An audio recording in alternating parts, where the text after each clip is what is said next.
सम्मोहित करने वाली एक सुंदर स्त्री जिसने राज्य में उत्पात मचा रखा था। उसका लक्ष्य था राजा तक पहुंचना।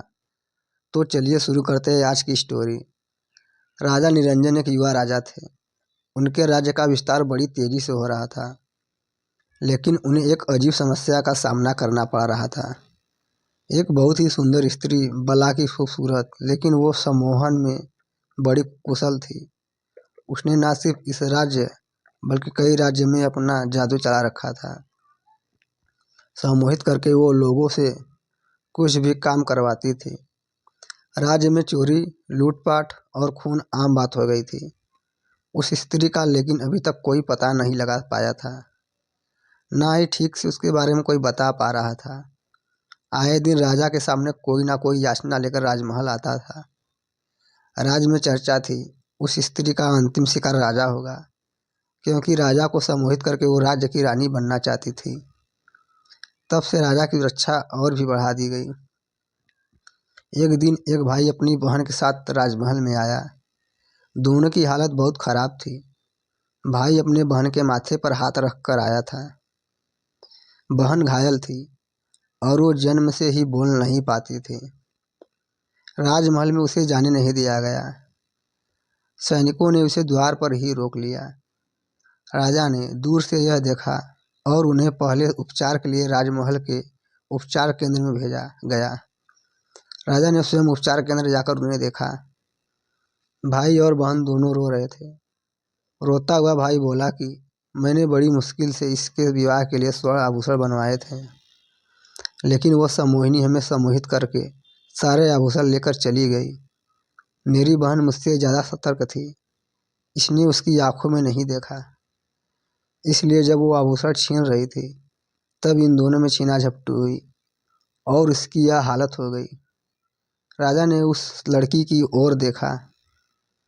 मासूम सी लड़की सहमी सी बैठी थी। राजा ने उससे पूछा कि क्या तुमने उसे ठीक से देखा है? उसे पकड़ने में हमारा सहयोग कर सकती हो? उसका भाई बोला, सरकार यह जन्म से ही गूंगी है, बोल नहीं सकती। राजा ने उससे पूछा, क्या नाम है तुम्हारी बहन का? वो बोला, सरकार इसका नाम बाती है और मेरा मंगल नाम है। राजा उस समय वहाँ से चला गया, लेकिन उस मासूम लड़की का चेहरा और रोना उसकी आंखों में घूमता रहा। शाम को राजा फिर उपचार केंद्र गया। वो लड़की और उसका भाई जाने की तैयारी में थे। राजा ने उन्हें जाते देखा, बोला कि कहाँ जा रहे हैं? राजा अब उस लड़की बाती की आंखों में ही देख रहा था, बिल्कुल निर्दोष। उसकी आंखें राजा के हृदय को चीर रही थी। राजा ने उनसे कहा कि आप दोनों राजमहल के मेहमान बनकर यही रहेंगे। राजा की आंखें उस लड़की से हट ही नहीं रही थी। रात्रि में उसे नींद नहीं आई।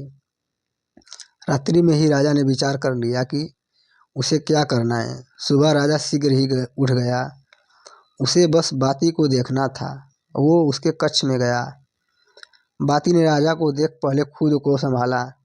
राजा बाती के पास आया, कहा कि तुम मेरी रानी बनोगी क्या? क्या है तुम में जो मुझे सोने नहीं दे रहा? बाती की बड़ी बड़ी आंखें अब राजा की आंखों में देखने लगी। राजा को जैसे दुनिया मिल गई।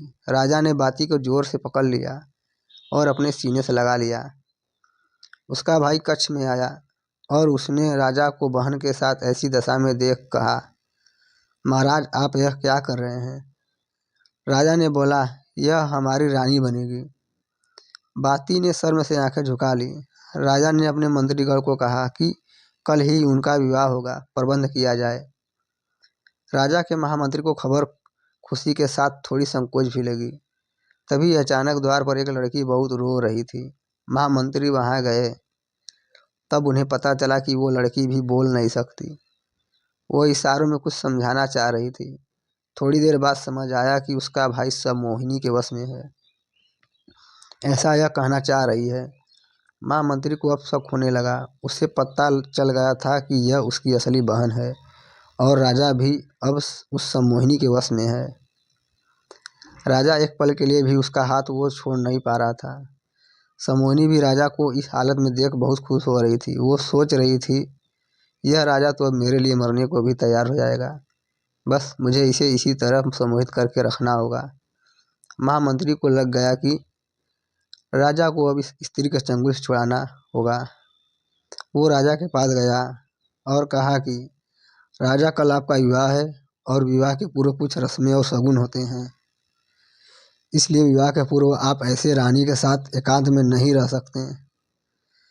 उस स्त्री ने महामंत्री की ओर देखा, लेकिन वो आंखें नीचे करके ही रही। उन्हें पता था कि अगर एक बार उनकी आंखों में उसने देख लिया तो वो भी उसके वश में आ जाएंगे। राजा नहीं माना। फिर महामंत्री ने कहा कि यह सब मैं आगे आपके विवाह के सफल होने के लिए ही है, और फिर एक रात्रि के बाद उसके बाद पूरा जीवन पड़ा है। राजा अब मान गया, जाने को तैयार हो गया।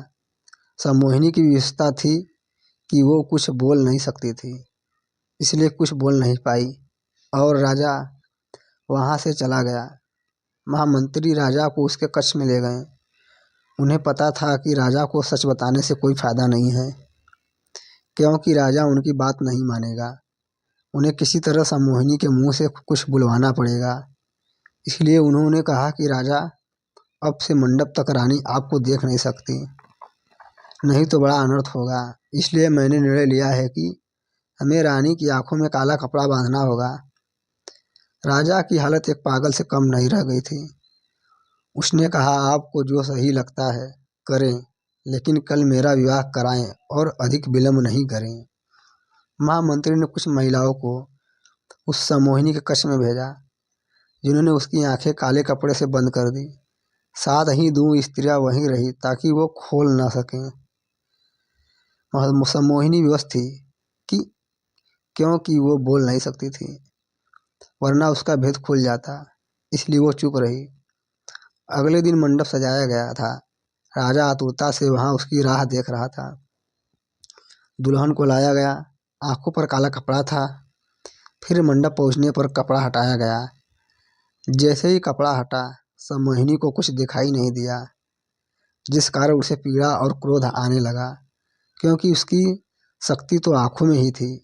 वो जोर से चिल्लाई, महामंत्री, तूने मुझे अंधा कर दिया। ऐसा कहकर वो इधर उधर हड़बड़ा कर दौड़ने लगी। तूने मुझे अंधा कर दिया। सारा मंडप बिखर गया। राजा भी उसकी वाणी सुनकर जैसे नींद से जाग गया हो। उसका सम्मोहन टूट गया।